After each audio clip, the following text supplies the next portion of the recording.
തൃശൂർ എരുമപ്പെട്ടി സർക്കാർ സ്കൂളിലുണ്ടായ ഭക്ഷ്യവിഷബാധയെ സ്കൂൾ അധികൃതർ ലഘൂകരിക്കുന്നതായി പരാതി. സ്കൂളിലെ 59 കുട്ടികൾക്കാണ് ഭക്ഷ്യവിഷബാധയേറ്റത്. സ്കൂൾ തുറക്കുന്നതിന് മുന്നോടിയായി നടത്തേണ്ട ശുചീകരണങ്ങൾ നടത്തിയിരുന്നില്ല എന്നുള്ള ആക്ഷേപവും ഉയരുന്നുണ്ട്.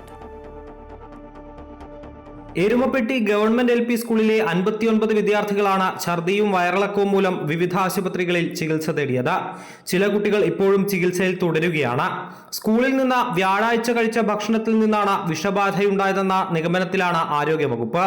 എന്നാൽ ഇത്രയും ഗുരുതര വിഷയമുണ്ടായിട്ടും സർവകക്ഷി യോഗം വിളിക്കുന്നതിന് പകരം CPM കോൺഗ്രസ് നേതാക്കൾ ഉൾപ്പെടുന്ന യോഗമാണ് അധികൃതർ നടത്തിയതെന്ന് BJP ആരോപിച്ചു. ജില്ലാ കളക്ടർ അടക്കമുള്ളവർ സ്ഥലത്തെത്തി പരിശോധന നടത്തേണ്ടതാണ്. എന്നാൽ ജില്ലാ ഭരണകൂടത്തിന്റെ ഭാഗത്ത് നിന്ന് അത്തരത്തിലുള്ള ഇടപെടൽ ഉണ്ടായിട്ടില്ല. രോഗബാധ ഉണ്ടായ കുട്ടികൾക്ക് സർക്കാർ ചികിത്സാ സൗകര്യം ഒരുക്കണമെന്നും ആവശ്യമുയരുന്നു. വ്യാഴാഴ്ച രാത്രിയും വെള്ളിയാഴ്ച രാവിലെയുമാണ് കുട്ടികൾ ഛർദി തുടങ്ങിയത്. പിന്നീട് വയറുവേദനയും തലകറക്കവും വയറിളക്കവും ഉണ്ടായി.